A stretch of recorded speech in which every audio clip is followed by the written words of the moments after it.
Friends, this is lucky from Maxbhi.com।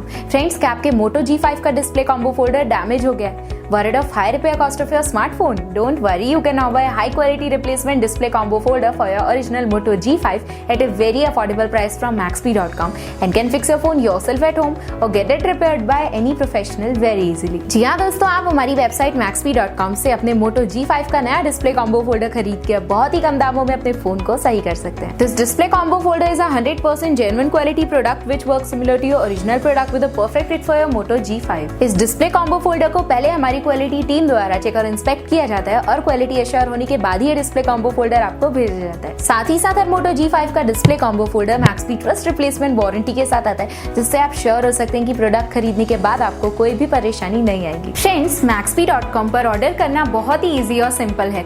हमारी website Maxbhi.com पर अपने प्रोडक्ट को सर्च करें और प्रोडक्ट पेज पर जाकर बाय नाउ पर क्लिक करें। अपना नाम, मोबाइल, एड्रेस फिल करें और ऑर्डर पर क्लिक करें। ऑर्डर क्लिक करने के बाद आप हमारे सुपर सिक्योर पेमेंट पेज पर आ जाएंगे, जहां आप ऑलमोस्ट हर तरह से पेमेंट कर सकते हैं, जैसे कि यूपीआई, नेट बैंकिंग, क्रेडिट और debit cards, wallets etcetera. Once your payment is done and your order is processed, it will be safely packed and dispatched within 1 or 2 days। और हाँ गाइस, शिपिंग बिल्कुल free है, so you just have to pay for the product and nothing else. आपके order की सारी updates और tracking details regularly आपको आपके ईमेल और फोन पर भेजी जाएगी, जिससे आप अपने ऑर्डर का स्टेटस जान सकते हैं। Maxbhi.com पिछले 6 सालों में अपने हजारों हैप्पी कस्टमर्स को फोन पार्ट्स डिलीवर कर चुका है और ये गिनती डेली बढ़ रही है। सो वेट मत करिए, अभी ऑर्डर करें और चल रहे special cashback and heavy discounts का फायदा उठा के अपने फोन में लगवाएं बेहतर क्वालिटी पार्ट्स, वो भी कम दामों में।